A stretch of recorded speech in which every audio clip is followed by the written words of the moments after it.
I want to talk to you a little about online learning discussions.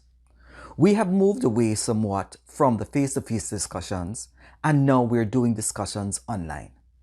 The reality is, this is indeed a change for many, and I want to give you a few advice as you move towards developing your online discussions.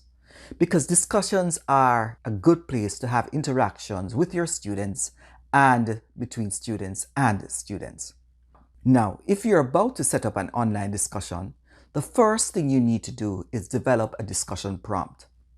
The prompt will give the idea of what you're requiring students to do and make the necessary connections to your course. You see, your discussions must make a connection with the course content, the objectives, and of course lead to wider reading. It is important to set this alignment because students will wonder and question if the discussion prompt is not aligned with the course.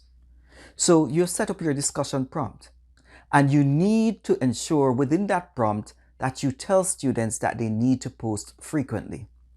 As a matter of fact, I guide my students regarding how they post. First, I expect them to do an initial post and then come back to the discussion and reply to at least 2 other individuals in that course.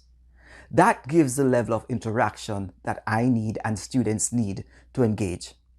In my discussion prompt, I also ensure that students are going to respond critically. For example, I will say that you do not need to be in continuous agreement with the individual, but you might reflect and point out another position.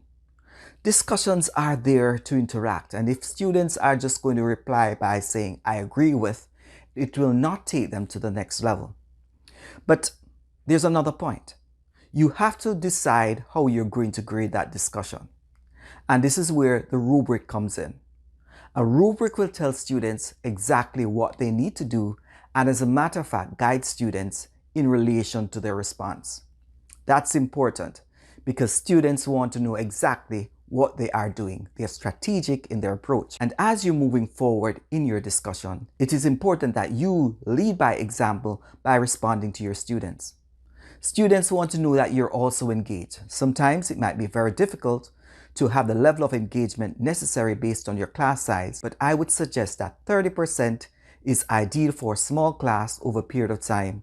And for large classes, you might want to opt in to give a general overview of the feedback that you have given. In addition to that, you will of course give students feedback individually. Some feedback might not be necessary for the whole class or the entire online class to hear. Therefore, you might want to have this discussion offline with the student. That means out of that learning forum. Another thing that you must consider is the protocol for your online discussion. You have to understand that it's important to ensure that you set the atmosphere where students will respect other students' views. It's important to set that framework that you have the expectation. I believe that you can have meaningful discussions, students can learn, but do not do the death by discussion approach. There are other ways of assessing learning. I'll talk about that in another video. Thanks, but remember, design, develop, implement, and evaluate your discussion prompt and your rubric and move forward. That's all a part of the teaching and learning. Thanks for sharing. Thanks for viewing. And that's all for now. And I'm coming up with something else for next week. Please subscribe to my channel.